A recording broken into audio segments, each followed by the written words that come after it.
Hey there, Jimmy speaking, and today we're going to share some ideas about what happens after you inherit a house. Okay, so let's jump right in. As we just described, here's the scenario. For whatever reason, great aunt Sally passed away. She was a wonderful auntie and she loved you a lot. One of the things, she loves you so much, she decided to leave you the home that she has been living in for the past 40 years. You, being the great heir and nephew or niece, said, hey, you know what? I'm going to do the best I can for Aunt Sally. And, we're going to do the best we can with this house. But here comes the problem. Once you get the house, now you got to figure out what you're going to do with it, right? Because let's be honest, chances are you probably already had a house. And that's fine. But now you have this extra house that you got to find something to do with it. So in that situation, what can you do with an inherited house? Well, let's talk about that. There are actually a couple of different solutions, and they're really straightforward. So we can run right through them. First off, the first thing you can do, obviously, is you can keep it, move into it, and make Aunt Sally's house your house. That is a wonderful thing to do. It is straightforward. Since you already own the house, boom, wherever you're living, sell that one, and now you're living in a house for free. Happens all the time. Perfect solution. I particularly like this solution, especially if you're able to keep real estate in your family, right? Because oftentimes when some of our older relatives pass away, oftentimes the wealth that's accumulated in that property kind of disperses and goes into the ether when we younger folk sell the property and do whatever. That means that that's an asset that the family is no longer going to be able to benefit from, and that is usually, in most cases, exactly opposite what the people who passed us down those assets wanted us to do with it. So that is number one. We can keep the property. Number two, this is right along the line of keeping the property. We can keep the property and as opposed to moving into it directly or having one of our relatives move into it directly, we can rent the property. Now that is also a great idea because again, one, it keeps the property inside of the house, inside of the family. It's an asset that the family can benefit from. You're generating rental income. Presumably you're generating rental income above the expenses of the property, right? That's important. And again, you're building wealth and equity. That's a great thing. One big drawback. Are you a landlord? Do you want to be a landlord? That's the question. If you are and you want to be, then by all means, this is the solution for you. But let's be honest, sometimes being a landlord is more than it's cracked up to be. It just is what it is, right? Not everybody takes care of the properties like you do. And even when you have good tenants or good residents, I like to call our tenants residents, even when we have good residents, it's not always easy to deal with other people in their living situations. It's just not. It is what it is, right? Sometimes that stuff gets under your skin, but you as the owner have to learn some whole new different skills of how to deal with people, manage different situations, and there you go. If you're into that, then by all means, keep the property and rent it. It is a perfect thing to do. It's amazing for wealth building. It's a great thing to do, building a rental portfolio. It's amazing. And here's number three, and this is probably the one that you were waiting for and maybe even dreading. You got the house. You've decided, no, I don't really want to keep it. So options number 1 and 2 are gone. Now I need to sell it.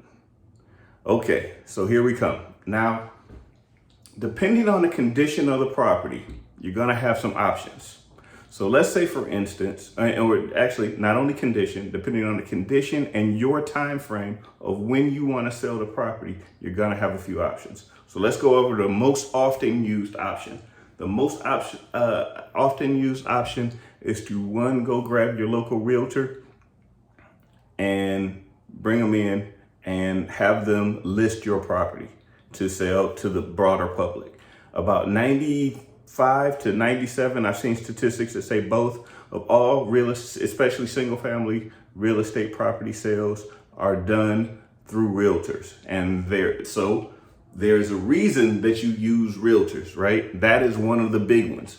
They are where the fish are. You want to be in their pond, play in their pond. And there's a fee associated with it, okay?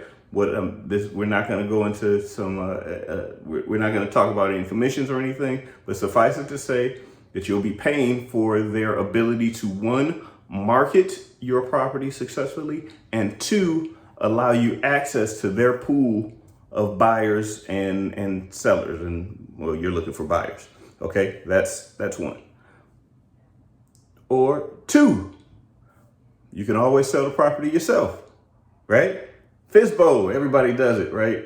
Those down realtors don't do anything. They don't know what they're doing. The market's hot and heavy. All you have to do is say your property's for sale, and people will beat your door down and give you all types of high offers. That's what they say. It's not always the case. Matter of fact, it's rarely the case. For sale by owner, sometimes it works out well. I'm not saying that you can't do it. Matter of fact, it's a great option, especially if you have success selling your house or if you have experience selling other houses. But selling a house is not an easy thing to do. It really isn't. It really isn't.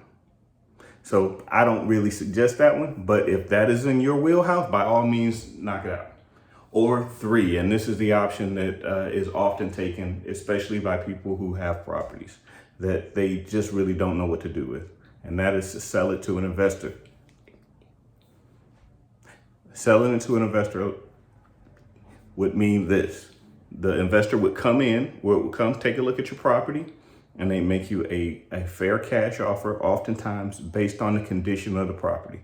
Now, what does that mean? That means that if the property needs a lot of work and hasn't been updated in the last 40 years since Aunt Sally originally purchased the house, you're not going to get the same value, or you're not going to get the same offer that somebody who just updated their house yesterday or just renovated everything in the house yesterday is going to get. It's just not going to happen. Okay? You can forget that.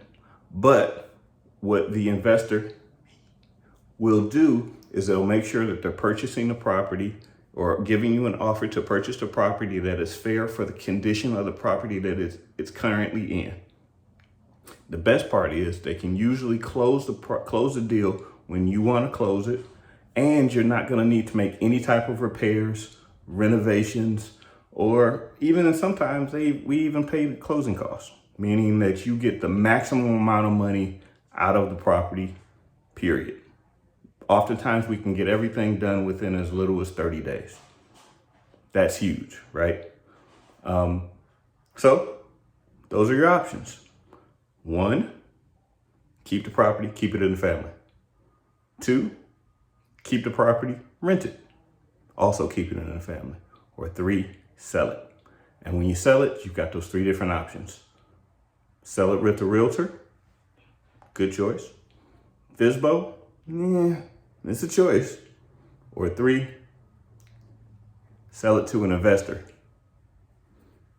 If you have any properties or if you have any other questions that we can help you with, please don't hesitate.